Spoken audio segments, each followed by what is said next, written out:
Two men raised the same boy. One of them had a PhD. The other never finished the 8th grade. The highly educated father did everything society tells you to do.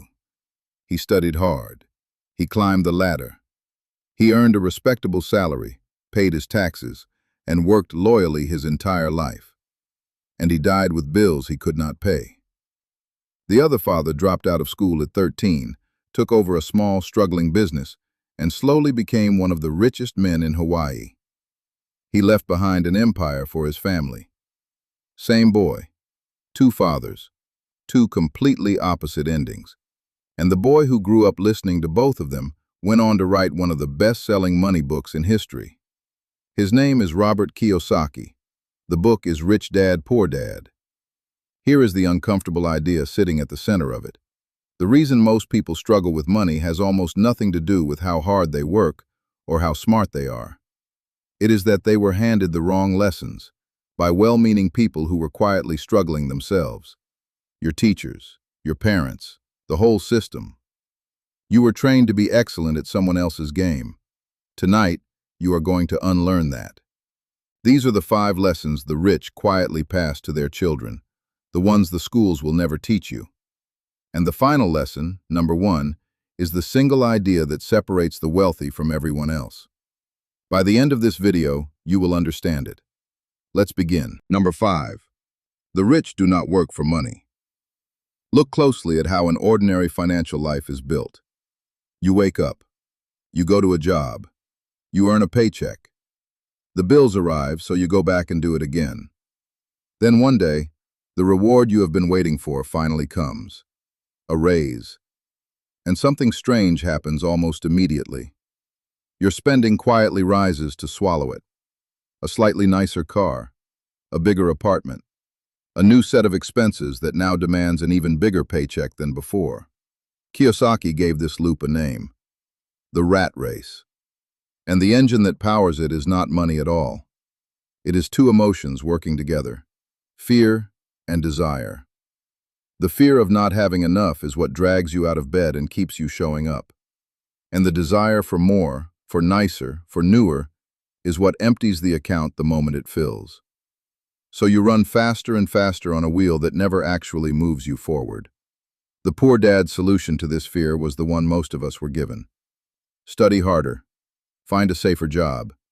Then the fear will finally go away. But for him, it never did. The rich dad saw the trap differently. He said almost everyone has the relationship backwards. They spend their entire lives working for money. The wealthy spend their lives learning to make money work for them. That single shift, from earning to owning, is where this whole book truly begins. Number 4. Work to learn, not to earn. When Kiyosaki was a boy, his rich dad gave him a job that paid almost nothing, 10 cents an hour. It felt insulting. And when young Robert finally complained and demanded a raise, the rich dad did something that seemed cruel, but was actually brilliant. He cut his pay to 0. He made him work for free. Because the lesson was never about the wage. It was about waking up. As long as you are working only for the next paycheck, you remain trapped, because the fear of losing it quietly controls every decision you make. So the rich dad handed him a different rule for life.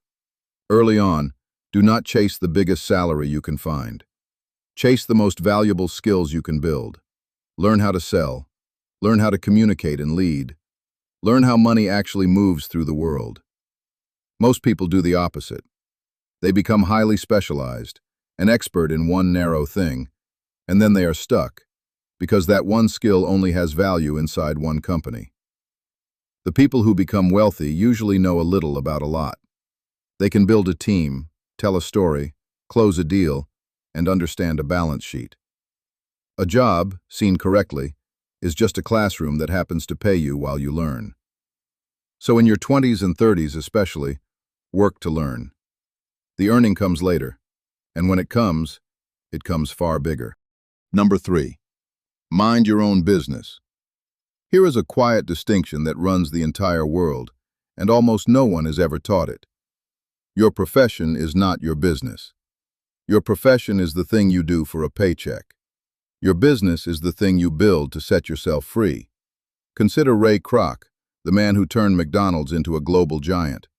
He once asked a room full of business students what business he was actually in. They laughed and said hamburgers. He shook his head.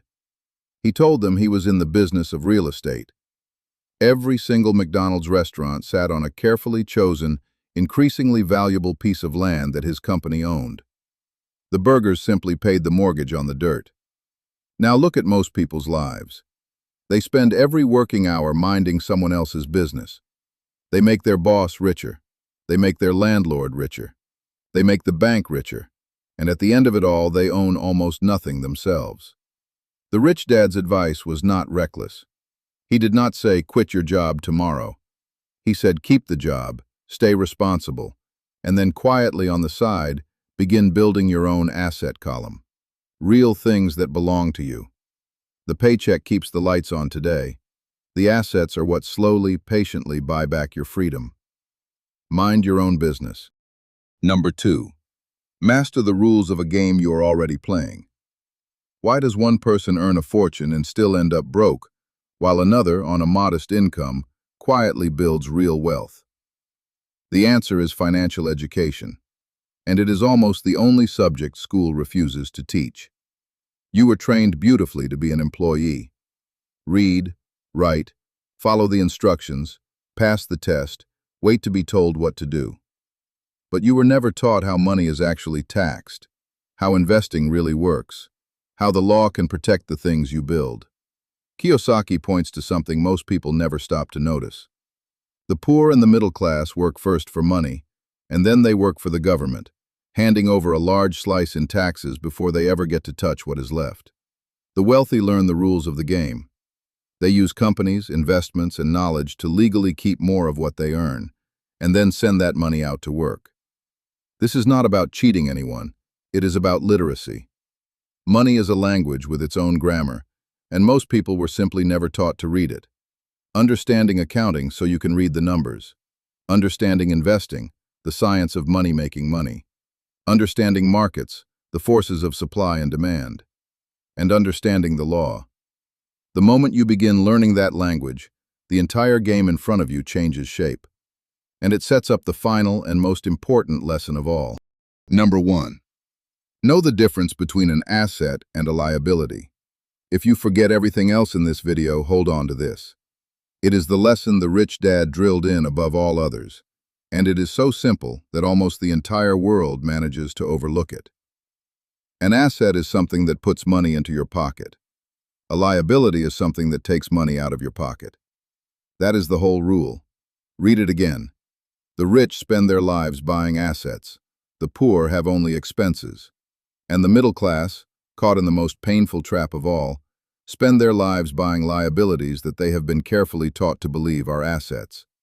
The clearest example is the one almost nobody wants to hear. Your house. For most people, the home they are so proud to own does not feed them. It quietly eats. The mortgage, the property taxes, the repairs, the insurance, the upkeep, all of it flowing out of your pocket, month after month after month. In cold financial terms, it is a liability. Real assets behave in the opposite way. A business that runs without you standing there. Stocks that pay dividends. Real estate that someone else rents and pays you for. A book, a song, an invention that pays you royalties long after the work is done. Things that quietly send money in your direction, even while you sleep. And the rich understand the order of operations, the part that changes everything. First, you build the assets. Then, and only then, the income from those assets is what buys the luxuries. The poor and the middle class do it in reverse. They buy the luxuries first, with money they had to trade hours of their lives to earn, and they wonder why they never get ahead. So picture 2 columns on a single page. On one side, everything you own that pays you. On the other, everything you own that costs you. The entire goal of a financial life can be reduced to one sentence. Grow the first column until it is large enough to pay for the second. Do that, and one day the income from your assets will quietly cover every bill you have. And from that moment forward, You no longer have to work for money at all. That is what it actually means to be rich. Not a large paycheck, a column of assets tall enough to set you free. And yet, knowing the rules is not the same as following them. Kiyosaki is honest about this. Even once you understand all of it, a handful of quiet enemies will try to stop you. Fear, the dread of losing money, which keeps most people from ever starting. Cynicism, the doubts, the reasons it cannot work, often handed to you by people who never tried. Laziness, disguised cleverly as being busy. And arrogance, believing you already know enough, the most expensive belief of all.